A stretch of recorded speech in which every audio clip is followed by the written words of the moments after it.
En un vídeo anterior ya tuvimos ocasión de explicar que el concepto de recuperación en V asimétrica que ha acuñado el gobierno en realidad se refiere a una recuperación en dos etapas.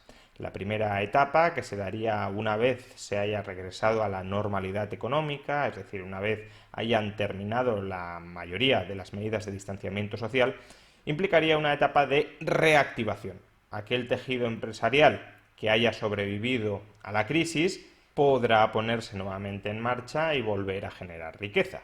Sin embargo, obviamente no todo el tejido empresarial habrá sobrevivido a la crisis por esencialmente dos motivos. El primero es que habrá empresas que son viables, que sin embargo se habrán descapitalizado, y esas empresas viables sin capital no tienen músculo financiero para reabrir y reanudar sus operaciones. Y dos, habrá otras empresas que tengan suficiente capital o no lo tengan. En cualquier caso, contarán con un modelo de negocio que después de esta crisis habrá quedado desfasado. Si las demandas de los ciudadanos cambian, y es previsible que así suceda, por ejemplo la demanda turística, las empresas concentradas en sectores que hayan perdido toda o gran parte de su demanda tendrán necesariamente que reestructurarse y hasta que no se reestructuren no podrán volver a abrir o no podrán volver a operar al nivel de actividad previo a la crisis. Por tanto, en la primera etapa, la de reactivación, simplemente levantarán cabeza aquellas empresas que sean viables y que tengan suficiente capital, que tengan un buen modelo de negocio y que tengan músculo financiero para reabrir. Las otras dos empresas, los otros dos tipos de empresas, las viables pero descapitalizadas o las inviables, tendrán que reestructurarse y eso es lo que sucederá, esperemos, en la segunda etapa de la recuperación, una etapa a la que calificamos de reestructuración o de reconstrucción.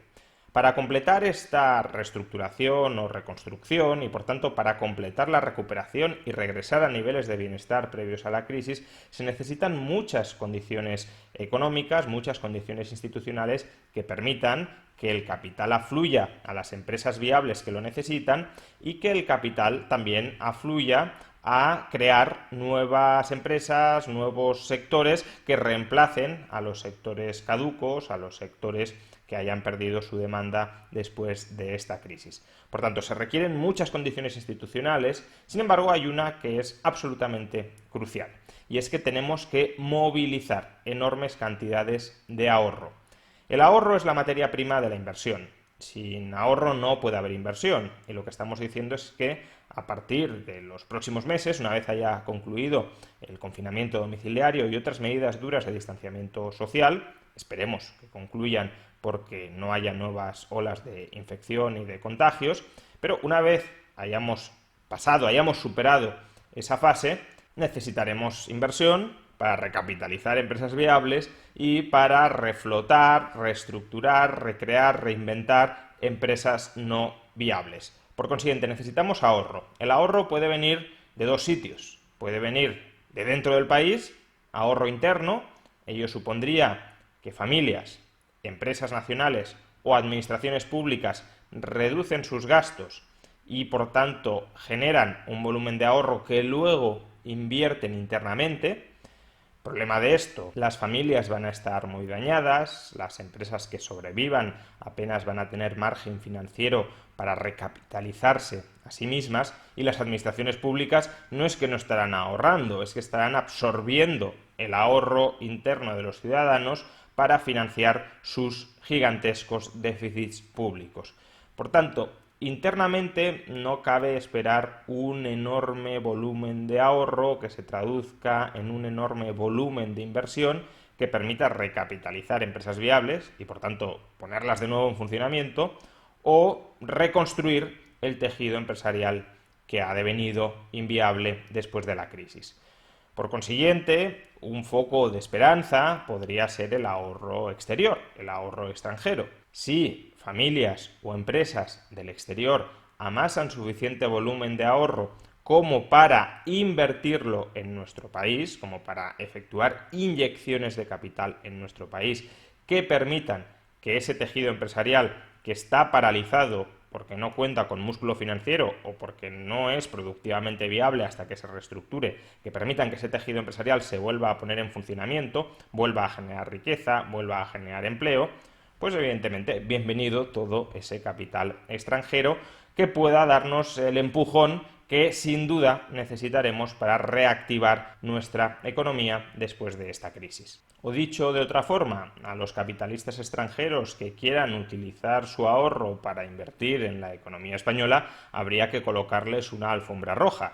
No digo que haya que otorgarles ningún tipo de privilegio, pero desde luego no habría que obstaculizar ni habría que tratar de repelerles de ningún modo. Necesitamos de su capital, necesitamos de su ahorro, porque la alternativa a no atraer su ahorro, a no atraer su inversión, es que la economía española va a estar en parte paralizada mucho más tiempo y por tanto mucha más gente en España lo va a pasar muy mal, salvo que claro la mantenga el gobierno con cargo a un déficit público que solo hará que, por un lado, absorber más ahorro interno de España, ralentizando todavía más la recuperación, y dos, acercar al gobierno a una posición de creciente insolvencia que pueda transformar la crisis económica derivada del coronavirus en una crisis de deuda estatal y de permanencia en la eurozona.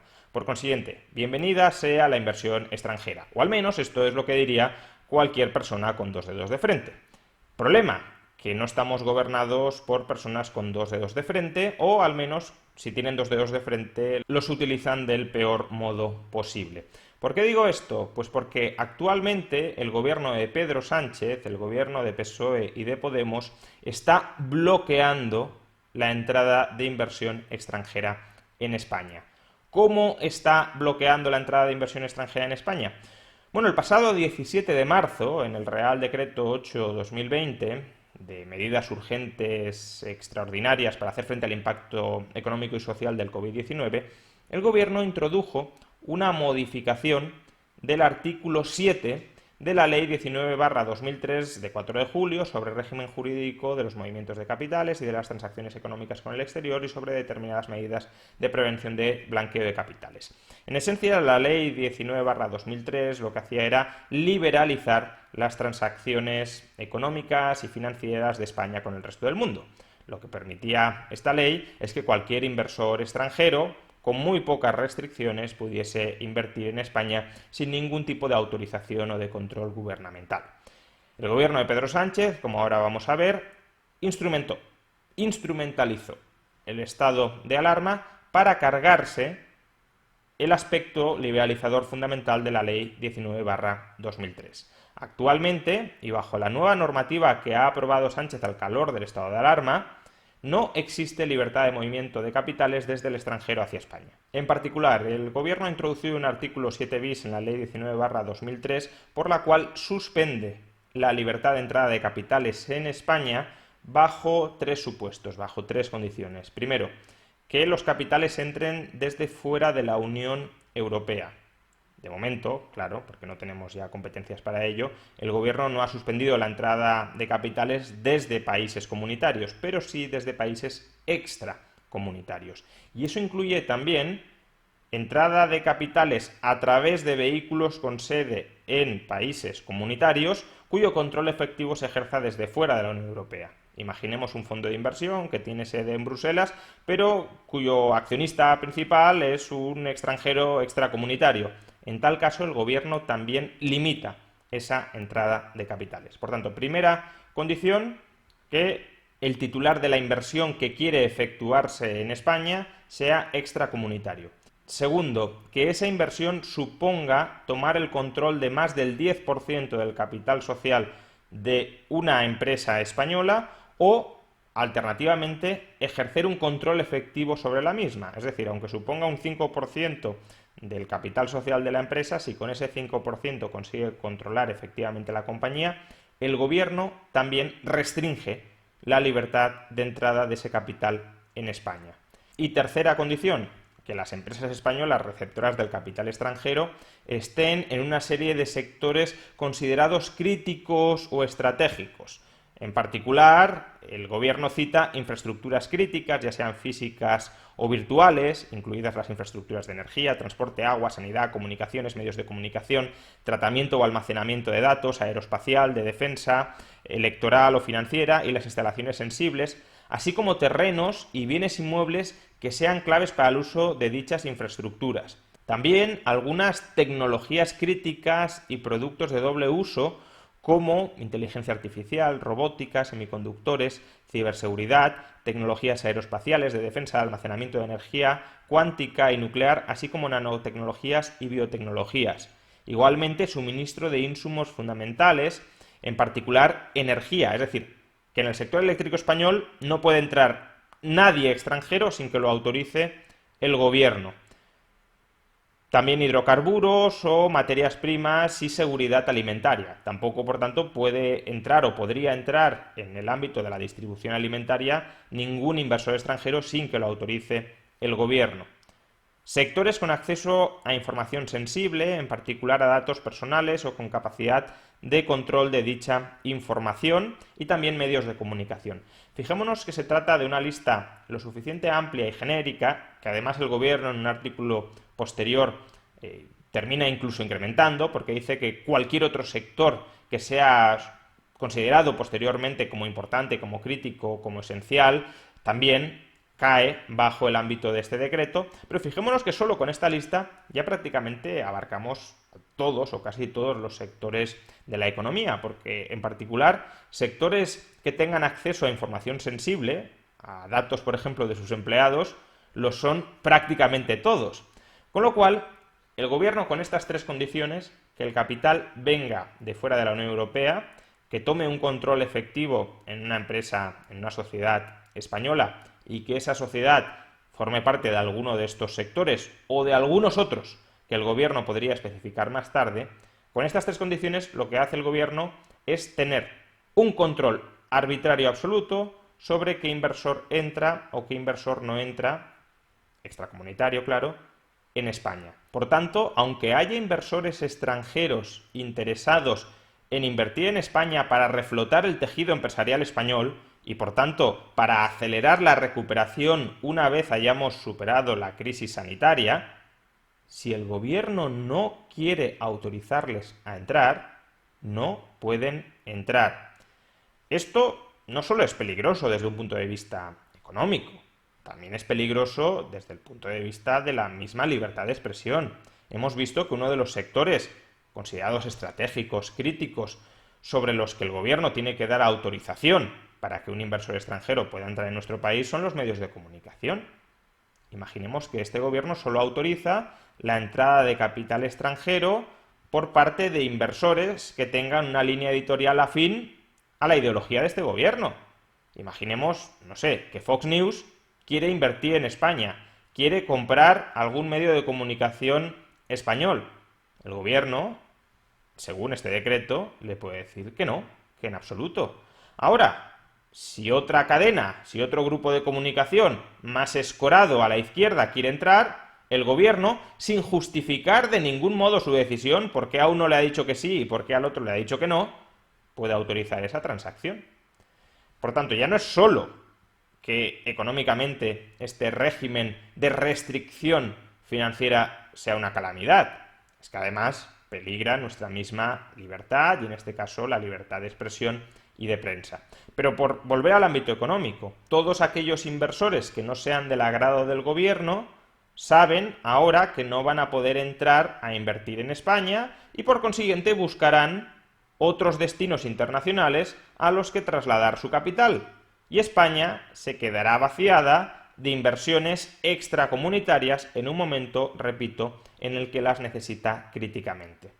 Algunos podrán pensar que este régimen de restricción a la libertad de movimientos de capitales extranjeros es un régimen transitorio, es un régimen que se da únicamente durante el estado de alarma y por algunos motivos que algunos podrían considerar bien fundamentados. No es mi caso, pero bueno, algunos nacionalistas económicos podrían considerar que, como el IBEX 35, como la bolsa española en general, se ha desplomado de una manera tan intensa durante los últimos meses, como por tanto la mayoría de empresas españolas, no solo españolas, también extranjeras, han cotizado con descuentos muy importantes, pues se ha querido blindar a estas compañías de la posibilidad de que algún inversor extranjero las comprara y cambiara la nacionalidad del accionista de control.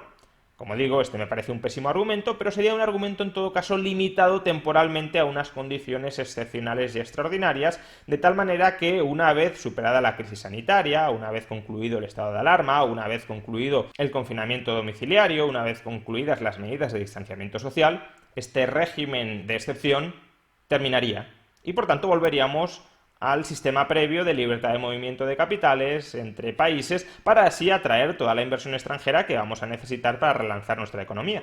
Como ya hemos explicado, el gobierno se carga a la Ley 19/2003 de liberalización de los movimientos de capitales con un Real Decreto, el 8/2020 de 17 de marzo, donde sí se incluía en el nuevo articulado que se carga la liberalización del movimiento de capitales un epígrafe donde se establecía lo siguiente: la suspensión, epígrafe 6, la suspensión prevista en este artículo regirá hasta que se dicte acuerdo de Consejo de Ministros por el que se determine su levantamiento.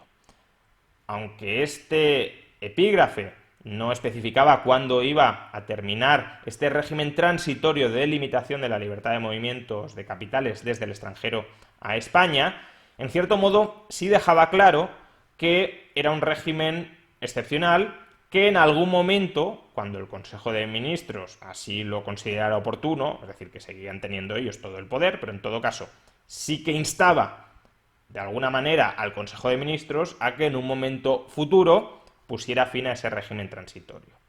¿Qué sucedió? Pues que en un Real Decreto posterior, en concreto Real Decreto Ley 11/2020 de 31 de marzo, por el que se adoptan medidas urgentes complementarias en el ámbito social y económico para hacer frente al COVID-19, el gobierno modifica su redacción original de este texto y añade un epígrafe donde dice se suprime el apartado 6 del artículo 7 bis. Es decir, se elimina el apartado 6 en el que se instaba al Consejo de Ministros a que en un momento futuro terminara este régimen transitorio. ¿Qué significa esto? Que el régimen transitorio ya no es transitorio. El régimen transitorio se ha convertido en un régimen permanente. El nuevo régimen en España, el nuevo régimen financiero en España, es que los extranjeros extracomunitarios no pueden tomar una posición de control en una empresa española sin que el gobierno lo autorice. Y esto no es una medida temporal, no es una medida que esté limitada al ámbito temporal, a la duración de la crisis sanitaria. Es una medida con vocación de permanencia. El gobierno, por tanto, ha decidido arrogarse un poder extraordinario de carácter permanente para decidir quién puede invertir y quién no puede invertir en este país.